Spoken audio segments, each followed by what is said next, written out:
브라질 리우데자네이루의 위그노 역사, 프랑스 남극 식민지 이야기, 2026년 8월 11일 제242차 울타리 없는 FBLM 대학 임성환 이은선 선교사 나눔 1 배경과 원정의 시작 16세기 포르투갈은 브라질을 자기 영토로 식민지화하기 시작했지만 프랑스는 토르데시아스 조약을 인정하지 않고 경쟁에 나섰습니다.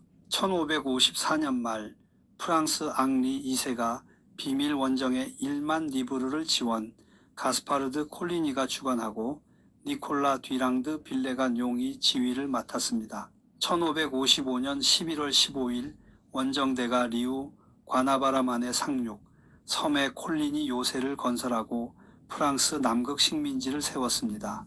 위그노의 합류, 프랑스에서 가톨릭의 박해를 받던 위그노들이 대거 이주해 왔고 이곳은 신세계 최초의 개신교 피난처이자 칼뱅주의 공동체로 발전했습니다. 당시 약 600명의 프랑스인이 거주하며 무역도 성장했습니다.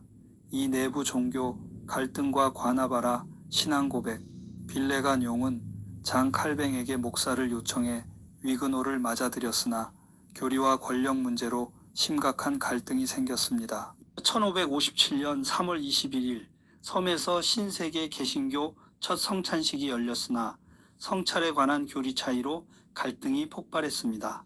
1558년 위그노들은 자신들의 신앙을 정리한 과나바라 신앙 고백을 발표했으며 이는 브라질 땅에서 작성된 최초의 개신교 문서로 기록됩니다. 같은 해 빌레간 용은 태도를 돌려 개신교도를 이단으로 규정하고 추방 박해했으며 목사들은 본국으로 돌아갔습니다. 식민지에는 80여 명만 남으며 급격히 약화되었습니다. 프랑스 본국은 빌레간 용을 소환 조카 부아르콩트에게 지휘를 맡겼습니다. 3. 포르투갈의 공격과 식민지의 멸망. 포르투갈은 브라질 독점권을 주장하며 프랑스 세력을 축출하고자 했습니다. 1560년 3월 포르투갈 함대가 공격해 콜리니 요새를 파괴했으나 병력 부족으로 철수. 프랑스인은 원주민 동맹과 함께 본토로 옮겨 저항을 이어갔습니다. 1565년 에스타시우 드 사가 리우데 자네이루를 공식 창건하고 총공세를 개시했습니다. 1567년 1월 20일 포르투갈군의 최종 공격으로 프랑스 세력은 완전히 축출되었고 약 11년간 이어진 프랑스 남극 식민지는 역사 속으로 사라졌습니다. 4. 의의와 남은 흔적. 비록 짧았지만 이 식민지는 리우데 자네이루 최초의 도시적 기반이 되었습니다. 오늘날 보타포그 지역을 중심으로 파리 공원, 앙리빌, 리우 교회와 위그노 박물관 등의 당시 프랑스 문화의 흔적과 원주민과의 교류 흔적이 유적으로 남아 있습니다. 핵심 요약, 위그노가 세운 신세계 최초의 개신교 피난처. 프랑스 남극 식민지는 내부 종교 갈등과 포르투갈의 군사 공격으로 약 11년 만에 멸망했지만 리우데 자네이루의 기원과 초기 역사에 깊은 흔적을 남겼습니다. 과나바라 신앙 고백은 브라질 최초의 개신교 문서로서 중요한 의의를 지닙니다.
나의 영적 여정에서의 사이렌의 소리와 말씀의 메이는 삶.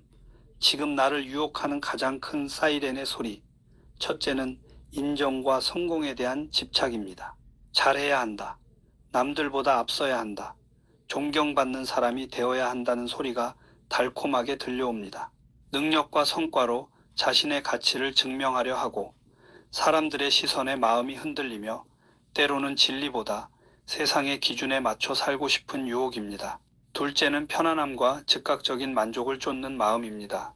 고난을 피하고 쉽고 편한 길을 선택하려 하며 하나님의 때를 기다리기보다 눈앞의 쾌락과 이익을 쫓아 인내와 믿음의 길에서 벗어나고 싶게 만드는 소리입니다. 이것들은 모두 내 힘으로 살려 할 때 더욱 크게 들려오며 하나님 말씀에 내 삶을 두는 것을 주저하게 만듭니다. 말씀의 메인은 삶의 실천적인 모습. 오디세우스가 돛대에 자신을 묶었듯 매일의 삶을 하나님의 말씀에 단단히 고정하는 것으로 시작할 수 있습니다. 말씀으로 귀를 막고 마음을 지키기. 세상의 가치관과 유혹의 말이 들려올 때 성경 말씀을 먼저 묵상하고 삶의 기준으로 삼습니다. 사람이 마음으로 믿어 의에 이르고 하나님을 사랑하고 이웃을 사랑하는 것이 율법의 전부라는 진리를 기억해 성공과 인정이 아닌 하나님께 인정받는 삶을 목표로 삼습니다. 약함을 인정하고 의지로 묶이기. 나의 힘으로는 이 유혹을 이길 수 없다고 겸손히 고백하며 스스로를 다스리기보다 말씀의 계명과 약속의 내 삶을 의도적으로 묶어둡니다. 결단의 순간마다 성경은 이렇게 말씀하신다고 되뇌이며 감정보다 진리를 따르도록 스스로를 세웁니다. 말씀과 기도로 돛대에 고정된 채 나아가기. 유혹이 심할수록 말씀을 붙잡고 기도하는 시간을 멈추지 않습니다.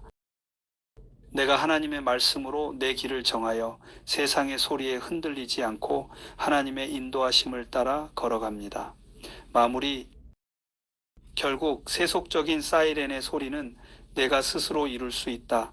내가 원하는 대로 살아도 된다고 속삭이지만 말씀의 기둥의 메인 삶은 나는 하나님의 것이며 오직 그분의 말씀 안에서 진정한 자유와 평안이 있다고 선언하는 것입니다. 내 약함을 인정하고 오직 하나님의 은혜와 말씀에 의지할 때 비로소 유혹의 바다를 건너 약속의 땅으로 나아갈 수 있을 것입니다. 당신의 삶에서 가장 크게 들려오는 사이렌의 소리는 무엇인가요? 함께 말씀의 진리로 다시 세워보면 좋겠습니다.